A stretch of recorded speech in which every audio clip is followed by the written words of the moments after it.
आनंद दादा, ये ऐसा लग रहा है जैसे हम उस दिन भी डिबेट कर रहे थे कि जानबूझ के पार्ट 1 पार्ट 2 जानबूझ के कोशिश हो रही है। देखो दादा, इसको कुरेदने की क्या जरूरत थी? मेरे को इसका मतलब नहीं समझ आता। जो हुआ वो सबको मालूम है, आपको भी मालूम है, विजय राणा जी को भी मालूम है, मुझे भी पता है, शोएब जमाई को भी, रत्नाकर त्रिपाठी को भी। कोई इसको सही थोड़ी ठहरा सकता है, नहीं ठहरा सकता। लेकिन जानबूझ के उसको कुरेदना, फॉल्ट लाइंस को कुरेदना भारत में, हु गेन्स फ्रॉम इट? कोई हिंदुस्तानी नहीं। किसी भारतीय को इससे फायदा होगा क्या? दादा अनंत विजय जी। मेरे लिए प्रश्न है जी, अनंत विजय जी के लिए। जी अनंत विजय जी का ऑडियो।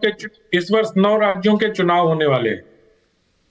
इस वर्ष देश में 9 राज्यों में चुनाव होने वाले हैं, और इसकी जो टाइमिंग है वो चुनाव के टाइमिंग से आप अगर देखें तो मैच करती है।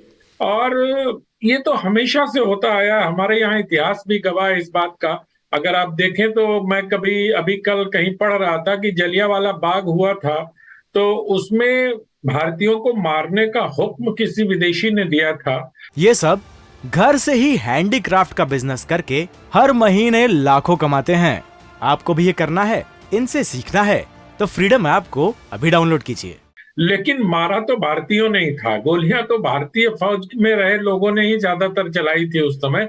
तो ये वही मामला है कि वहां से चुनाव के समय आपको खाद पानी रसद दिया जा रहा है और आप उसको लेकर आगे बढ़ रहे हैं। इसमें मुझे कहने में कोई गुरेज नहीं है कि ये बीबीसी का, और बीबीसी का ऐसा इतिहास भी रहा है। 2012 में जब वो डॉक्यूमेंट्री बना रहा था निर्भया कांड के समय, तब भी बीबीसी वालों ने यही किया था, और उन्होंने उसके रेपिस्ट को कुछ धनराशि देकर उसका इंटरव्यू किया था। तो बीबीसी के लोग नैतिकता आदि की बात तो न करें तो बहुत अच्छी बात होगी। और जिस प्रकार से इस डॉक्यूमेंट्री में जिन लोगों की बाइट्स लगाई गई हैं, वो भी ये साफ साफ स्पष्ट करता है कि कहना क्या चाहते हैं वो, और उसका उनके निहितार्थ क्या है और उनका लक्ष्य क्या है। ये सीधा सीधा चुनाव का मामला, चुनाव के मामले में चुनाव दर चुनाव लोगों को जो परिणाम है वो उनके मन माफिक नहीं हो रहे। तो उस चुनाव को ठीक तरीके से लड़ने के लिए कोई एक मुद्दा चाहिए होता है, और घूम फिर के इनको एक ही मुद्दा मिलता है, वो गुजरात दंगा। गुजरात दंगे में सर्वोच्च न्यायालय का फैसला आ चुका है। अब पता नहीं इनके दिमाग में क्या चलता है, लेकिन मुझे लगता है कि बीबीसी की क्रेडिबिलिटी अब वो नहीं रही जो 15 साल पहले, 17 साल पहले, और लगातार वो 2012 में भी उसने ये साबित किया, उसके बाद भी वो ये साबित करते रहे। और जैसा अभी पूर्व संपादक बीबीसी के आपने 2 बिठा रखे हैं और वो लोग अपने अनुभवों को बताएंगे, तो मुझे लगता है कि ये सिर्फ और सिर्फ राजनीति का एक टूल है। और जिस प्रकार से विदेशी मीडिया भारत की बढ़ती ताकत और एक संप्रभु राष्ट्र के तौर पर उसके उभरने को लेकर घबराई हुई है, हाथ हिलाइएगा, आपका समय आएगा तो बिल्कुल बोलिएगा सर, मुझे अपनी बात कह लेने दीजिए। आप असहमत हो सकते हैं, कोई बात नहीं, आप होइए, आपको असहमति का उतना ही अधिकार है।